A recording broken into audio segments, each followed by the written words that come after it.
भगवते वासुदेवाय। ओम नमः भगवते वासुदेवाय। ओम नमः भगवते वासुदेवाय। नारायणं नमस्कृत्यं नरं चैव नरोत्तमं देवीं सरस्वतीं व्यासं ततो जयमुदीरये।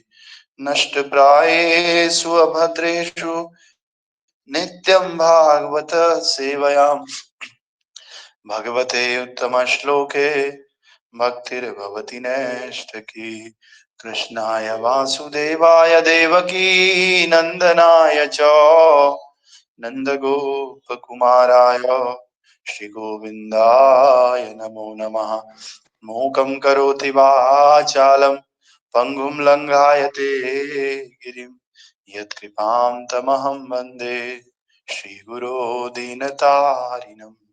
श्रीपरमानन्दमाधवं श्रीचैतन्यरसविग्रहं गुरुवे गौरचन्द्राय राधिकाय तदालये कृष्णाय कृष्णभक्ताय तद्भक्ताय नमो नमः। नमः ॐ विष्णुपादाय कृष्णपृष्ठाय भूतले श्रीमते भक्तिवेदान्त स्वामिने इति नामिने।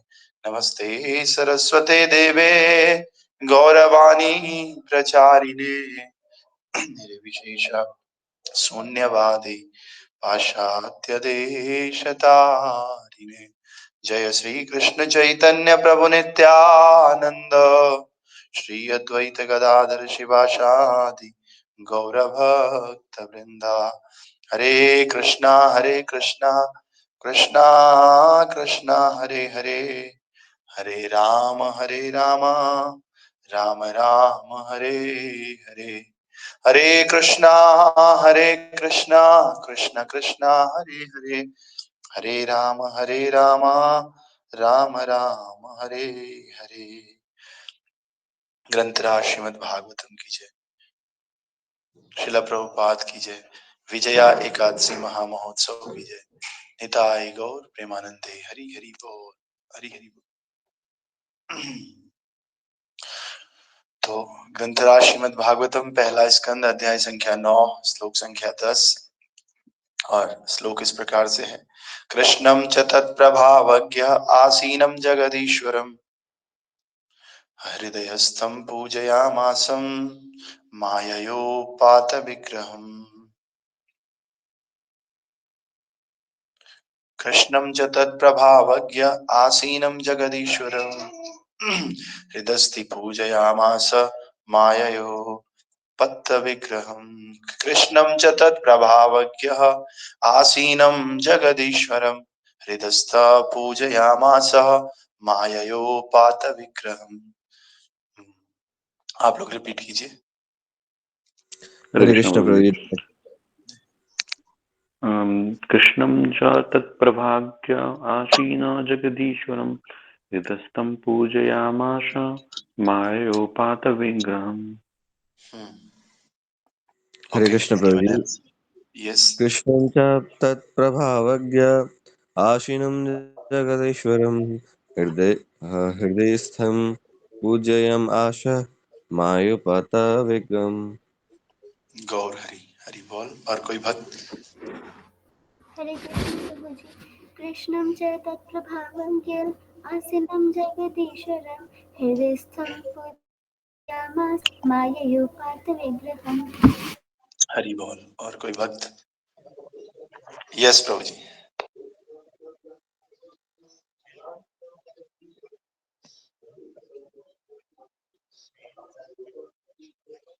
हरि बोल। ओके। हरे कृष्ण प्रभु जी। यस। कृष्णं च तत् प्रभावज्ञ आसीनं जगद ईश्वरं हृदयस्थं पूजयामास पात विग्रहम्। ओके। कृष्णं च तत्प्रभावज्ञ आसीनं जगदीश्वरं हृदस्थं पूजयामास माययोपात विग्रहम्।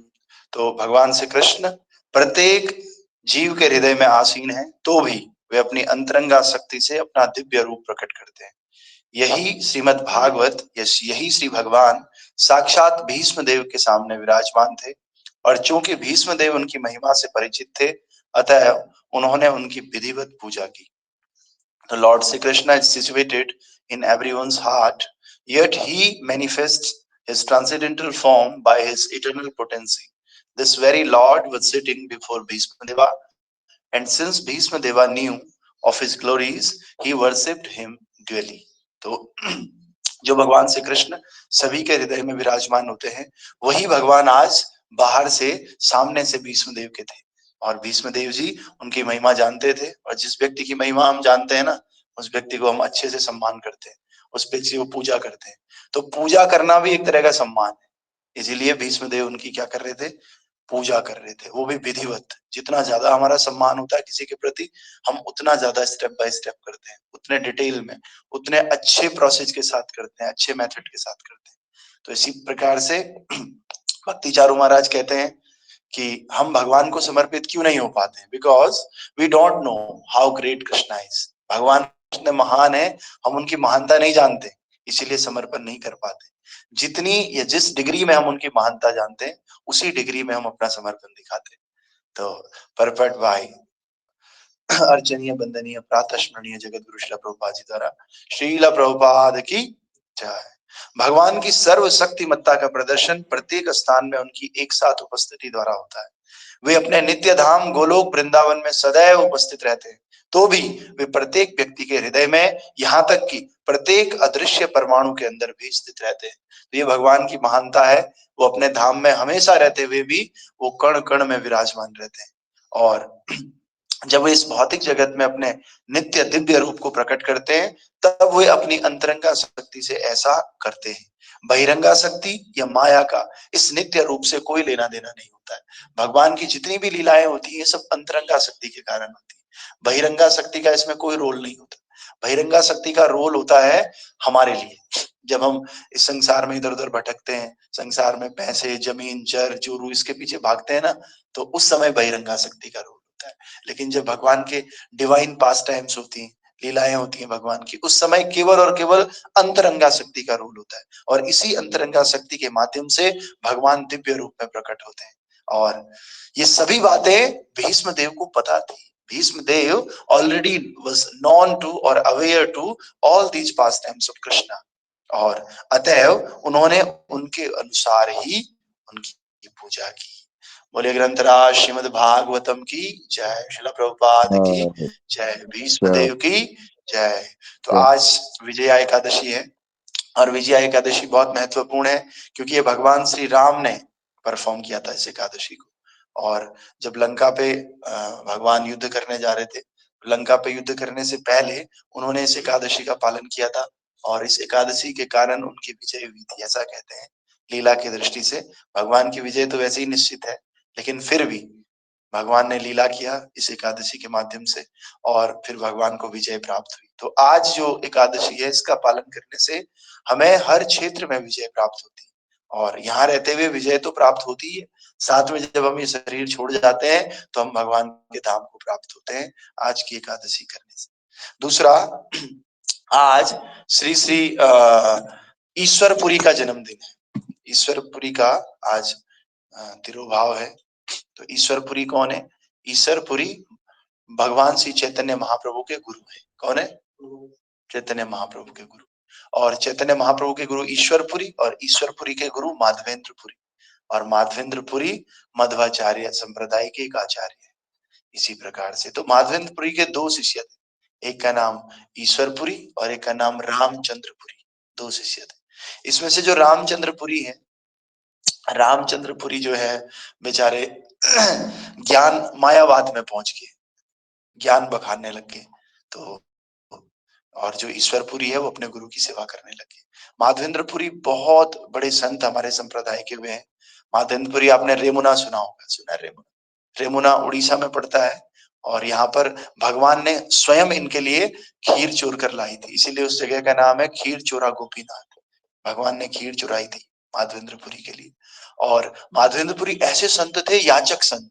याचक संत का मतलब होता है माधवेंद्रपुरी जब कोई देता था तभी खाते थे, किसी से मांगते नहीं, किसी ने मांग लिया, किसी ने दे दिया तो खा लिया, और अगर नहीं दिया तो माधवेंद्रपुरी पूरे दिन बिना खाए रहते थे। तो इसी प्रकार से एक दिन माधवेंद्रपुरी भजन कर रहे हैं, लेकिन किसी ने कुछ दिया ही नहीं खाने के लिए। और भगवान क्या है, भगवान को तो चिंता होगी, क्योंकि जिसका भजन कर रहे हैं उसको तो चिंता है ना। तो इसीलिए ये भूखे हैं और भगवान का भजन कर रहे हैं। तो इसलिए महाराज कहते हैं, नाम वाले को चिंता रहती, नाम न हो बदनाम। द्रौपदी ने जब था बुलाया, झट आए भगवान, हरि से बड़ा हरि का नाम। तो जो भगवान का नाम निरंतर जपता रहता है ना, उसकी चिंता कौन करते हैं? भगवान खुद करते हैं। जैसे द्रौपदी भगवान का नाम लिया, तुरंत भगवान प्रकट हो गए। इसी तरह से माधवेंद्रपुरी भगवान का नाम ले रहे हैं और उनको खाने पीने की कोई चिंता नहीं। तो इनकी खाने की चिंता कौन करने लगे? कृष्ण करने लगे। तो ये गोपाल जी जो है प्रकट हुए, और गोपाल जी एक छोटे बच्चे के रूप में आकर के इनको दूध का गिलास दे दिया। क्या दे दिया? दूध का। और ये दूध जब भगवान स्वयं अपने हाथों से देंगे तो बहुत ही स्वादिष्ट हो गया, अमृत बन गया। और इस दूध को पीते ही माधवेंद्रपुरी के अंदर अष्ट सात्विक विकार आ गए। क्या आ गए? अष्ट सात्विक विकार। और अष्ट सात्विक विकार होता है कि आंसू आ जाना, और गला अवरुद्ध हो जाना, और कंपन होना शरीर में, ये सब आने लग गया। तो माधवेंद्रपुरी समझ गए कि ये अष्ट सात्विक विकार अगर मुझे आया है तो कहीं ना कहीं या तो किसी महान भक्त ने ये मुझे दिया है, या फिर स्वयं भगवान ने दिया है। तो फिर भगवान उनके सपने में आते हैं, और सपने में आकर के बोलते हैं कि देखो ये दूध का गिलास मैंने ही दिया है, और पास में एक जमीन पड़ी हुई है। जब ये युद्ध हुआ था तो युद्ध में ये सब लोग जमीन में मैं दब गया हूँ,